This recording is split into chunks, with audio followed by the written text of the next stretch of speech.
Hey guys, what's up? Polar back with another video, and today we're going to go over pre-patch changes, beta changes, all kinds of stuff. I've had a few days to kind of sneak everything in. I've just been basically running Sims the whole time and looking at stuff, so let's go over everything that's changed and kind of what that means for Shadow gameplay, both in pre-patch and more importantly in the beta. Okay, so first things first, I think we all knew this was coming. We got nerfed on pre-patch with all the Shadow rework stuff. The way that we scaled with different Azurite traits and stuff was kind of just off the charts, literally off the charts. The logs have us at a considerable margin ahead of everyone else. So obviously they were going to nerf this. I'm glad they took a good approach, I think, to nerfing this. They focused on the Azurite traits themselves and not the actual spec. So overall, Shadowy Apparitions got cut by about 30% or so on the actual damage, at 35%, I think. And they also nerfed Whispers of the Damned as well. The Whispers nerf I actually didn't see coming, but it's fine. It's not that big of a deal. The big one was the Spiteful Apparitions trait nerf. Luckily for us, there really isn't another great option from a trait perspective. It's still a very, very strong trait. So we're still going to want to run basically the same trait setup we did before. Although with Whispers Insanity getting cut in half, you could swap that kind of Whispers for maybe another Heart of Darkness. Doesn't matter as much now that the Insanities got cut in half. So if that makes your gearing path easier, go for it. I still think you should run 3 Spiteful Apparitions. Again, we already still have a dead Azurite trait with Chorus of Insanity. Still can't really use it. So for the most part, Spiteful still looks like the way to go, especially as you start adding more and more targets. It does keep scaling very, very well. They didn't cut anything about that. So I think it's okay. For the most part, you're looking at about like 8 to 10% damage lost from this hit. So obviously that's a pretty big nerf. But again, that still puts us very high up on the top of the damage meter. Obviously, it's just not way too far. So I think this nerf is very much in line with what I was expecting. And now obviously as you do scale targets, that nerf will be a little bit more depending on how much of a percentage your damage is based on Shadowy Apparitions. But again, I think it'll be okay.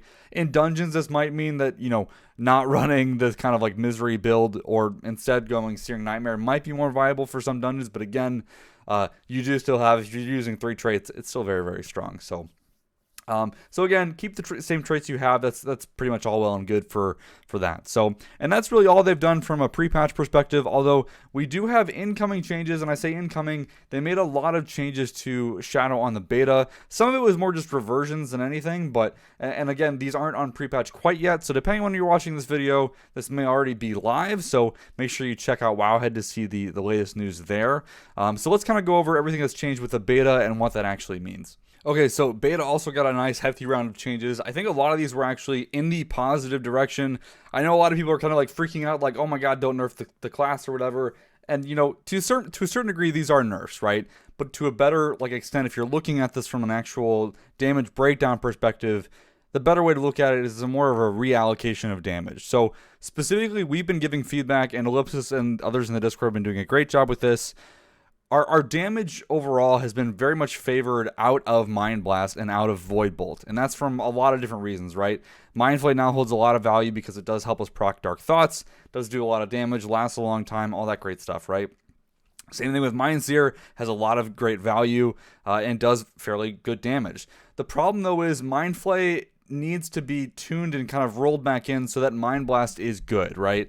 Mind Blast and Void Bolt both were starting to have a problem on beta specifically. I'm not making this up. Mind Blast actually used to be very much close to a DPS loss depending on your situation from a beta perspective, right? And that's primarily just because, with the cast time of Mind Blast and the insanity you actually got from it, the damage it actually didn't really matter. You could have just kept spamming Mind Flay and it would have been fine. So obviously this isn't a good thing. That's not using a spell for sure is not intended. So we've been giving feedback that, hey, damage allocation is kind of starting to be a problem. They did a lot of things like whacking the Insanity on Mind Blast, all that great stuff. So all of these changes are kind of focused at unscrewing up that problem for the most part. And I think this is okay. I do kind of worry that, they have nerfed the spec and they might need to, compensate for us later depending on relative damage. Again, I don't quite know where they're at in the tuning process. We kind of thought they were towards the end of it. then they delayed the expansion. So I think it's safe to say we can pause the argument of like, is Shadow viable from a damage perspective? We have probably a while, at least a month or two before the expansion comes out, so plenty of time to fix that. But I think from a pure damage allocation standpoint, they nerfed Mind Flay damage, they've nerfed Mind Sear damage, both by 15%. And this is specifically trying to solve the problem of making Mind Blast a better chunk of our damage percentage, with or without legendaries or whatever else. So Sims are still being run. Obviously, this is an improvement. They also reverted a change they did where they made Mind Blast 7 Insanity generation instead of 8. So now it's back to 8 Insanity, which is different than what we're seeing again on pre-patch. So eventually this will get merged in, I'm sure. The other big change that we have in here was to Dark Thoughts, and this one was kind of interesting. So they did buff the duration of the actual buff you get from the proc from 6 seconds up to 10 seconds. This is a great change. We've been complaining for a while that it does have a 5-stack mechanic. Well, we could never stack it up to 5 because the duration was so short combined with the proc rate. Unfortunately, they did make it a 10-second buff, but then they removed the stacks with it, which I don't know. I don't think this is good enough for a spell. For a baseline passive proc into the rotation, I think just having a 1-stack instant cast Mind Blast castable while using Mind Flay, I don't know if that's exciting enough. I kind of wish that they would maybe do a hybrid approach of these guys. So like, okay, maybe 5 stacks is too much. What if we did 3 stacks instead, or 2 stacks? That way, I think the best example that Jarv shared with me was that on a fight like Kael'thas, where you're, say, AoEing a ton of ads, getting all your dots out, getting kind of banking up Dark Thoughts procs, and then a boss or priority target comes out, and then you nuke those Dark Thoughts procs into that ad. Well, you can't do that if you can only stack up to 1. It's not really much of a banking. So I do kind of wish that they would iterate on that a bit further. If they do kind of want to keep this direction of only having a 1-stack, I think they need to augment that Mind Blast a bit further, maybe making it buff Mind Blast damage by a bit, or maybe giving it more Insanity gen, something like the Whispers effect being baked into it. I think it's kind of in the right direction. I think they recognize that the 6-second stacking thing wasn't good enough, so they've now buffed the duration, but we'll see how it goes. I think we're almost there, but it's not quite right, I think. Next up, they did do a slight nerf to Devouring Plague. So the initial hit of Devouring Plague was nerfed by 15%, and periodic damage was nerfed by 12%. This is on top of the nerfs that we've already received to Devouring Plague a few weeks back. Again, I think a lot of this is to kind of compensate from the kind of stacking or rolling Devouring Plague thing that they've implemented in the game, which, you know, to a certain extent does make sense. And again, it's a damage allocation thing. I don't think they were maybe quite so happy that Devouring Plague was upwards of like 30-35% of our damage. I think they wanted to bring that down a bit further, but not a whole lot. So they got to be a little careful with this because, again, it is an Insanity spender. We do want it to feel good. And my only worry with this is that, especially from an AoE perspective, nerfing Devouring Plague is only going to make Searing Nightmare that much stronger, or specifically it's going to drop off like what targets you stop using Devouring Plague and use Searing Nightmare instead. So I just want them to be a little careful there. I'm a little concerned that they're tipping that favor too much, because right now Searing Nightmare doesn't get better than Devouring Plague until like 3 or 4 targets, which I think is a healthy target count, if not a bit on the lower side. So hopefully this doesn't tip the scales too much in their favor, especially now that Mindsear's been nerfed. That Searing Nightmare cutoff could be kind of closer to 2 or 3 targets now because of all these changes. Speaking of Searing Nightmare, they did revert a change. They do the cost of Searing Nightmare is now 30 Insanity again instead of 35. Although the note was strange, they did say that they did this so that you could bank up enough Insanity to do 3 casts inside of a single Mind Sear. I don't quite understand why they said that, because that's not actually good to do. Because of the way our cooldowns work, and that you have to cast Searing Nightmare inside of a Mind Sear channel, you only ever want to do 2 Searing Nightmare casts within a Mind Sear, and then recast Mind Sear and then keep going into it. Otherwise, you're not keeping up full uptime of Mind Sear, right? You don't want to have a global where your Mind Sear falls off and then you recast Mind Sear. You want to keep that Mind Sear up on your targets all the time, and then weave Searing Nightmares in between that cast. So lowering the Insanity doesn't really, like, you're still never going to want to cast 3 Searing Nightmares inside of a Mind Sear. That's just not going to happen, right?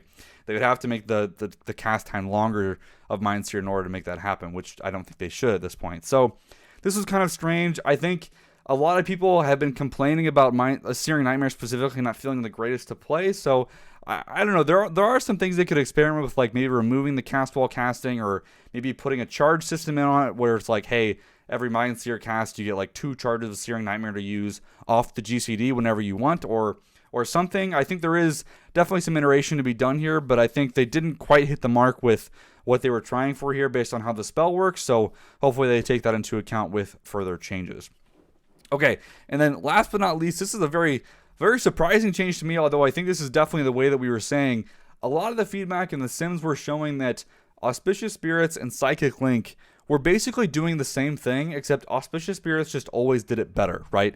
They were just good spread target things that required Vampiric Touch to activate, right? Which, like, you have to, say, like, okay, this is Auspicious Spirit's strong point, this is Psychic Link's strong point. Otherwise, since they compete with each other, you're only ever going to pick one, and right now that's Auspicious Spirits. So they're starting to, work on this problem, although it's not quite there yet.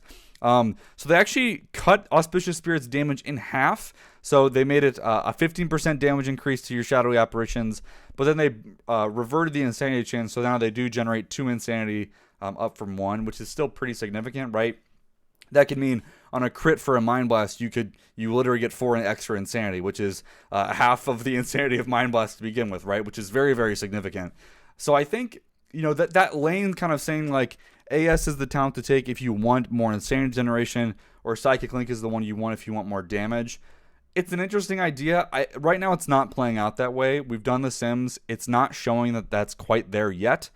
It's definitely closer, but again, it's not good enough. And I think, again, this is all kind of stemming from the problem of Mind Blast damage still didn't get buffed, right? Which means it's still kind of like Mind Blast being weak hurts Talbodar's stratagem, it hurts Psychic Link, it hurts all these rotational elements of the spec. So they really got to either decide if they want to buff base Mind Blast or just keep buffing Psychic Link and Talbodar's until things make sense. So we'll kind of see what happens. The builds are now closer together, but from like an overall composite standpoint, AS is still the talent to pick here. Psychic Link just isn't competitive enough. Even if you're using Talbodar's, it's still not quite there, guys. Okay, so that's kind of the blue post they went over stuff. I know I've been rambling for quite a while. Other things to note, they did also buff and kind of change a lot of our conduits. So Distant Echoes got a little bit of a buff, very, very small. I think this is fine. They did nerf it a little bit too hard last time, so this makes sense. Haunting Apparitions did get buffed. Again, this probably needs to get buffed even more since they cut in half the amount of increase you're getting from Auspicious Spirits. I think, which is kind of how this talent was balanced around that a little bit. I think this probably needs to get buffed a little more than they actually did. Otherwise, it might get a little bit less usage than they're expecting. They also did buff Mind Devourer Conduit again, so I still have not got a chance to rerun Conduit Sims yet again, so we'll see what happens. They also did buff the Rabid Shadows Conduit, which I'm not super thrilled about this Conduit. They did make a change a few builds back where Rabid Shadows, which is the one where your Mindbender's attack speed is increased by X%. This actually used to increase the Mindbender damage as well, but they removed that part and said, okay, it's just Shadow Fiend or Mindbender attack speed. The problem with this is the conduits are a rank system, right? So like rank 1 for this right now is now at 19% extra attack speed, and then the max rank of 15 is at 45.6%. Well, the problem with that is all Shadow Fiend and Mindbender do is melee your target, does some damage, and then you get insanity from that melee swing.